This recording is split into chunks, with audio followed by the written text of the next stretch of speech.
ஐயன் வள்ளுவர் சிலையை வைத்து ஏறத்தாழ ஒரு 25 ஆண்டுகள் கன்னியாகுமரியில் முத்தமிழ் கலைஞர் அவர்களால் 2000ஆம் ஆண்டு ஜனவரி மாதம் 1ஆம் தேதி வைக்கப்பட்ட அந்த சிலை 25 ஆண்டுகளை நிறைவடைகிறது ஒரு வெள்ளி விழா கொண்டாட்டமாக. அது வெறும் கொண்டாட்டமாக மட்டும் இல்லாமல் நம்முடைய பள்ளி பிள்ளைகளுக்கு அது ஓவிய போட்டியாக இருந்தாலும் சரி, அது சார்ந்திருக்கின்ற பல்வேறு ஒப்புவித்தல் போட்டியாக இருந்தாலும் சரி, இது போன்ற போட்டிகளையும் நடத்தி அந்த பிள்ளைகளுக்கான அந்த பரிசுகளை வழங்க வேண்டும் என்று சொல்லியிருக்கிறார்.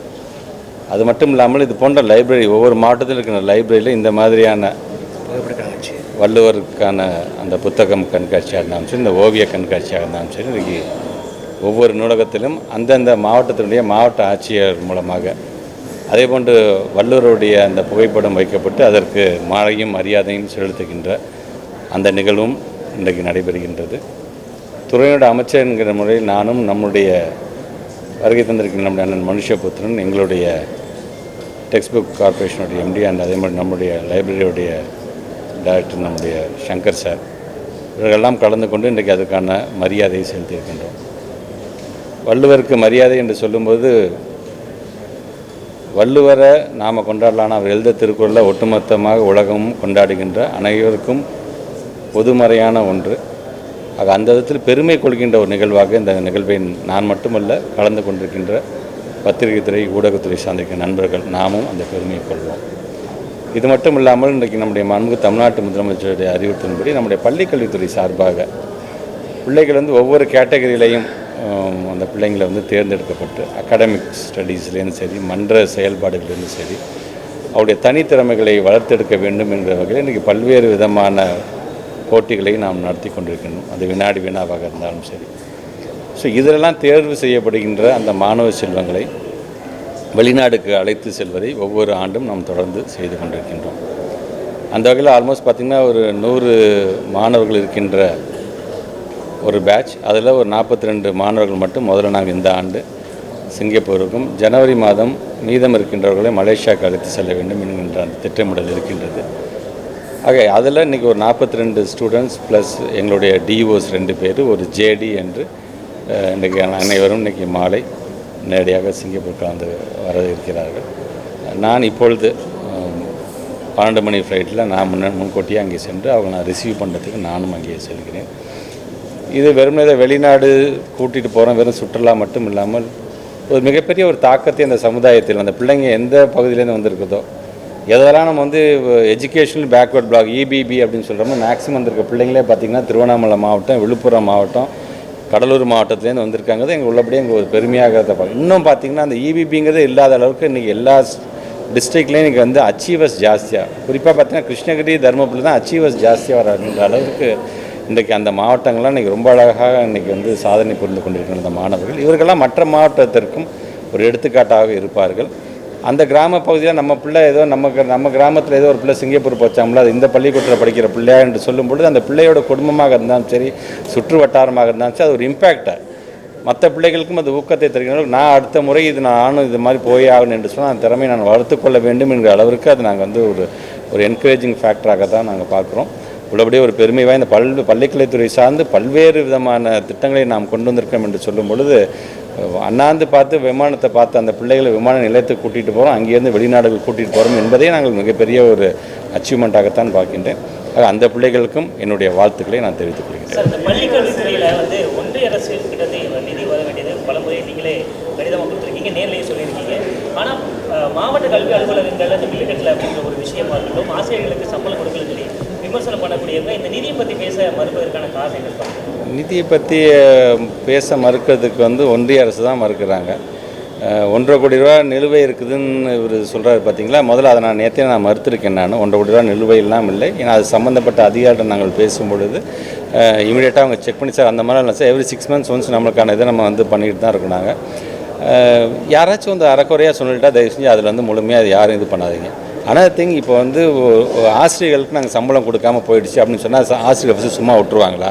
அடுத்த நிமிஷம் பத்திரிகைக்காரங்க உங்களை கூப்பிட்டு ஒரு ஸ்டேட்மெண்ட்டாகவோ இல்லை அவங்களுடைய உணர்வுகளை வெளிப்படுத்தியிருக்க மாட்டாங்க நேரம். சேலரிக்கும் இந்த இன்டர்நெட்டுக்கும் சம்மந்தம் இல்லை. ஆனால் திங் இன்டர்நெட்டுங்கிறது நாங்கள் பெண்டிங் வைக்க வேண்டிய அவசியமும் கிடையாது. எங்களுக்கும் பிஎஸ்என்எலுக்கும் இப்போ எம்ஓயு இருக்குது. நாங்கள் அதை ஆட்டோமேட்டிக்காக அதை கிளியர் பண்ண ஒரு அரசாங்கம் போய் அதை ஃபஸ்ட்டு நிலுவை வைக்குமா? நீங்கள் நிலுவைன்னு கேட்குறேன்னு ஆமாம் நிலுவை இருக்கின்றது. நிலுவை எந்த நிலுவை இருக்குது என்று சொன்னால் ஒன்றிய அரசுலேருந்து வரக்கூடிய 2151 கோடி ரூபா நிலுவையில் இருக்கிறது. அது சார்ந்து பேசவே மாட்டேங்கிறாங்களே யாருமே. இது சார்ந்து எந்த ஒருத்தர் ஒரு தலைவர் கருத்து சொல்லியிருக்காரு நீங்கள் சொல்லிடுறீங்களோ அவர் என்ன பண்ணியிருக்கணும், எங்களுடைய பள்ளிக்கல்வித்துறை சார்ந்து தமிழ்நாட்டுடைய கல்வித்துறையை சார்ந்து இன்றைக்கி இவ்வளோ பர்ஃபார்மன்ஸ் பண்ணுறாங்க, இவ்வளோ அச்சீவ்மெண்ட் நடக்குது. ஏன் நீங்கள் சொல்கிற எஸ்எஸ்சியில் சொல்கிற 20 அப்ஜெக்டிவ்ஸில் 18 அப்ஜெக்டிவ்ஸில் டாப்பில் இருக்குதே தமிழ்நாடு தான். அதாவது நான் பெர்ஃபார்மிங்காக இருக்கா சார்? நான் பெர்ஃபார்மிங்காக இருந்துச்சுன்னா நீங்கள் கொடுக்க வேணாம் சார், நீங்கள் மற்றது கொடுங்க சார் கூட சொல்லலாம் சார். அவங்க பெர்ஃபார்ம் பண்ணுறாங்க. பெர்ஃபார்ம் பண்ணும்போது தமிழ்நாட்டுடைய மாடல்னு ஒட்டுமொத்த இந்தியாவுக்கான மாடலாக நம்ம கல்வித்துறையில் கொண்டு போனால் மற்ற நாடுகளும் வரட்டும். அங்கே இருக்கிற பிள்ளைங்க நம்ம பிள்ளைங்க தான், அங்கே இருக்கிற பிள்ளைங்களும் படிக்கட்டும், அங்கே இருக்கிற பிள்ளைங்களும் அறிவு சார்ந்து வரட்டும். அதை ஏன் அந்த அறிவு சார்ந்த சமுதாயத்தை உருவாக்குறதுக்கே நீங்கள் இவ்வளோ தயக்கம் காட்டுறீங்க? நாங்கள் அறிவு சார்ந்த சமுதாயத்தை உருவாக்குனால்தான் இங்கே நல்லது என்னது கெட்டது என்ன பகுத்தறிஞ்சு பார்க்கக்கூடிய ஒரு சமுதாயத்தை நாம் படைத்திருக்கின்றோம். அதற்கு உதவக்கூடிய வெரி ஃபஸ்ட் டைம் நாங்கள் கேட்கலாம். 2151 கோடிங்கிறது 2018ஆம் ஆண்டு அவங்க ரிலீஸ் பண்ணிட்டு இருந்தது. 2018ஆம் ஆண்டு ரிலீஸ் பண்ணிட்டு இருந்தாங்க. இப்போ அவங்க சில காரணங்களை சொல்லுகிறார்கள். பிஎம்சியை நீங்கள் ஒத்துக்கோங்க, பிஎம்சியில் இந்த ஏன் மும்மொழி கொள்கை நீங்கள் ஒத்துக்கிட்டால் தான் என்ன என்கின்ற அந்த விவாதங்களில் தான் அவங்க ஈடுபடுறாங்களே தவிர இவங்க பெர்ஃபார்மிங் பண்ணுறாங்க. இப்போ இவங்களை நம்ம கேள்வியே கேட்காம உங்களுக்கு நம்ம பணம் கொடுக்கணுப்பாங்கிற அந்த மனப்பான்மை ஏன் வர மாட்டேங்கிறது? நாங்கள் தனிப்பட்ட எங்கள் கட்சிக்காக நாங்கள் கேட்குறோம்.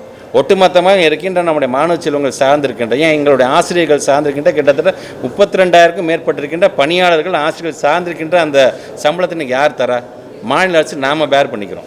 எவ்வளோ நிதி நெருக்கடி, எவ்வளோ ஒன்றிய அரசு நமக்கு அந்த நிதி நெருக்கடியை கொடுக்குறோம். மாண்புமிகு தமிழ்நாட்டுடைய முதலமைச்சர் பள்ளிக்கல்வித்துறை சார்ந்து நீங்கள் கவலைப்படாதீங்க நான் தரேன் அதன்னு சொல்லி இன்றைக்கி அதை நம்ம கொண்டு போயிட்டு இருக்க அளவுக்கு இருக்கும் பொழுது நிலுவை என்பது யாரிடம் இருக்கிறது என்பதை நீங்கள் தான் அதை சொல்ல வேண்டும். சார், மாநில கல்விக் கொள்கை அஃபிஷியல் தாங்க எல்லாத்துலேயுமே எம்பி சார்ந்து எல்லா எம்பிஸையும் நாங்கள் கூட்டிகிட்டு போகும்பொழுது நம்ம நாடாளுமன்ற குழு தலைவர் நம்முடைய கனிமொழி அம்மையார் அவர்கள் தான் கூட்டிகிட்டே போகிறாங்க. நம்முடைய கூட்டணியை சார்ந்திருக்கின்ற ஒவ்வொரு எம்பிஸும் ரெப்ரசன்ட் பண்ணி என் கூட ஒரு 10 பேர் நாங்கள் போகிறாங்கன்னு நாங்கள் பேசுகிறோம். நீங்கள் என்இபிக்கு ஒத்துக்கோங்களேன், என்இபியில் இருக்க மும்மொழி கொள்கைக்கு ஒத்துக்கோங்க, it's matter of second within ½ hour உங்கள் பணத்தை நான் ரிலீஸ் பண்ணுறேன் அப்படின்னு சொன்னாங்கன்னா அது என்ன அர்த்தம்? அது ஆக நாங்கள் அவ்வளோ ஹம்பிளாக அப்ரோச் பண்ணுறோம். நாங்கள் செஞ்ச பெர்ஃபார்மன்ஸை எடுத்து நாங்கள் பேசுகிறோம். நாங்கள் அப்போ பேசும்போதே மாண்புமிகு இப்போ யூனியன் மினிஸ்டர் தர்மேந்திர பிரதான் சொல்லும்போது நானே ஐம் ஃப்ரம் நான் ஹிந்தி ஸ்டேட், நானே ஒரியாலேருந்து தான் வந்திருக்கேன், அப்போ நானே சொல்கிறேன் இல்லை அப்படிங்கும் பொழுது நான் சொன்னேன் சார் எங்களுடைய ஸ்டேட்டோடைய சென்டிமெண்ட்டுன்னு ஒன்று இருக்குது. பேரறிஞர் அண்ணா காலத்திலேருந்து இருமொழி கொள்கை எப்படி நாம் கொண்டு வந்ததுலேருந்தே இருக்கின்றது.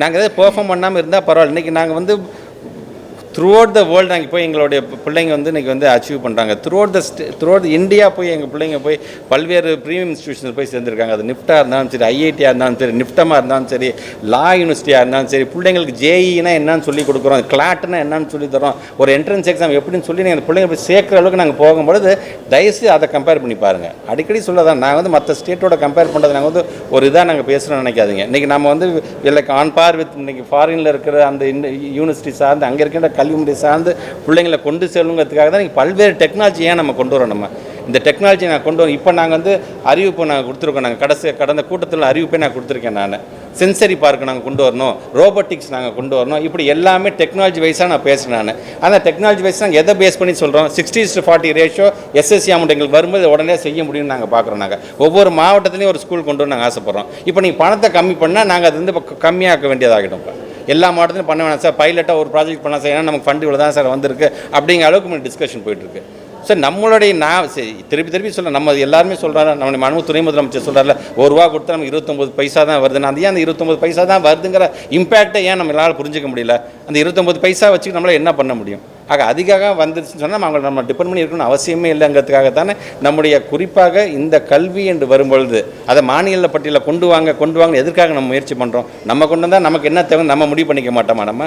நம்ம பிள்ளைங்களை நம்ம அவ்வளோ லெட் டவுன் பண்ணிட போகிறோமா? நம்ம பிள்ளைங்க ஒவ்வொருத்தரையும் அடுத்தடுத்த கட்டத்துக்கு கொண்டு போய் இன்றைக்கி எல்லாரும் பாராட்டுற அளவுக்கு எல்லா விதத்துலையும் இங்கே அச்சீவ் பண்ணிட்டு தான் இருக்கிறாங்க. ஸோ அந்த விதத்தில் தான் இந்த கேள்வியை நான் உங்களுக்கே நான் வைக்க விரும்புகிறேன்.